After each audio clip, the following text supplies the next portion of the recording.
રાજકોટ જિલ્લાના ઉપલેટા તાલુકામાં હિન્દુ સમાજ દ્વારા વિશાળ રેલી યોજાઈ હતી।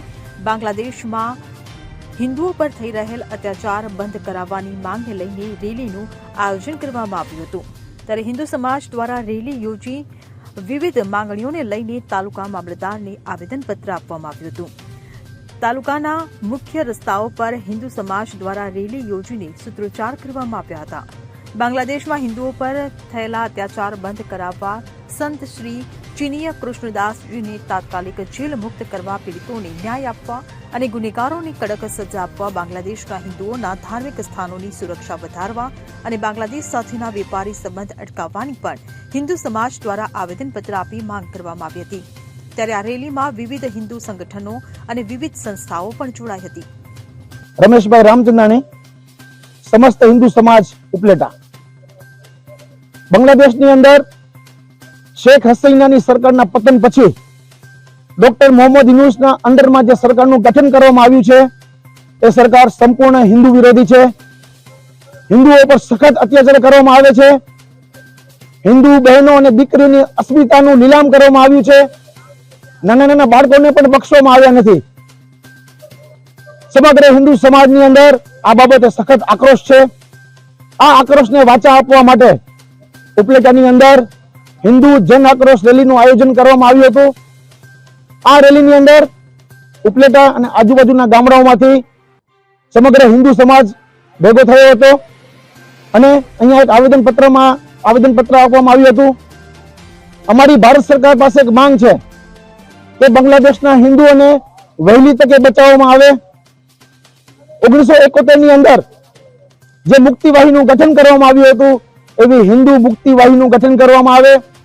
બાંગ્લાદેશના હિન્દુઓને બચાવવામાં આવે। બાંગ્લાદેશનો સંપૂર્ણ બહિષ્કાર કરવામાં આવે। બાંગ્લાદેશ સાથે ટોટલ વેપાર બંધ કરવામાં આવે। જો બાંગ્લાદેશ સાથે વેપાર બંધ થશે, બાંગ્લાદેશ આર્થિક રીતે ખતમ થશે। જે પણ પગલાં લેવામાં આવે સમગ્ર હિન્દુ સમાજ તેનું સમર્થન આપશે। અસ્તુ અસ્તુ, જય જય હિન્દુ રાષ્ટ્ર। કૌશલ પરમાર, ઉપલેટા હિન્દુ સમાજ। આજ રોજ સમસ્ત ઉપલેટા તાલુકા હિન્દુ સમાજની એક ભવ્ય વિશાળ મહારેલી થઈ। આની અંદર સાધુ સંતો પણ જોડાણા અને વેપારી ગણે પણ ખૂબ જ સહયોગ કર્યો। આખું ગામ સ્વયંભૂ બંધ રહ્યું અને ઉપલેટા તાલુકાના ગામડાઓમાંથી પણ હિન્દુ સમાજ આની અંદર બહોળી સંખ્યામાં જોડાણો। સરકારશ્રી પાસે અમે મામલતદાર સાહેબશ્રીને જે આવેદન આપ્યું છે એમાં અમારી માંગ છે કે જે આ બાંગ્લાદેશની અંદર હિન્દુઓ પર અત્યાચાર થઈ રહ્યા છે, આ અત્યાચાર વિરોધમાં યુએન ની અંદર હિન્દુઓ તરફી અવાજ ઉપાડવામાં આવે। આ અત્યાચાર વિરોધ આપણે WTO ને જે કઈ કાયદો હોય, વર્લ્ડ ટ્રેડ ઓર્ગેનાઇઝેશન, એટલે કે આપણે જે કઈ એની સાથે વાણિજ્ય વેપાર કરીએ છીએ બાંગ્લાદેશ સાથે, એ તાત્કાલિક ધોરણે બંધ કરવામાં આવે। બેન દીકરીઓ પર જે કઈ અત્યાચારો કરવામાં આવે છે એ તાત્કાલિક ધોરણે બંધ થાય। મંદિરો તૂટે છે, મોટી સંખ્યામાં હિન્દુઓ પ્રતાડિત થાય છે, આ બધું તાત્કાલિક ધોરણે બંધ થાય અને એના માટે ભારત સરકાર એ કંઈક ને કંઈક ઠોસ પગલું ઉપાડે। આ જ માંગ સાથે આજે મામલતદાર શ્રીને ઉપલેટા સમસ્ત હિન્દુ સમાજે આવેદનપત્ર આપ્યું છે। અસ્તુ, ભારત માતા કી જય।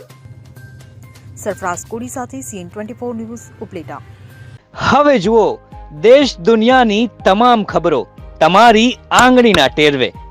ઉઠાવો મોબાઈલ અને Google Play Store પરથી ડાઉનલોડ કરો અમારી CN24 ન્યૂઝ મોબાઈલ એપ।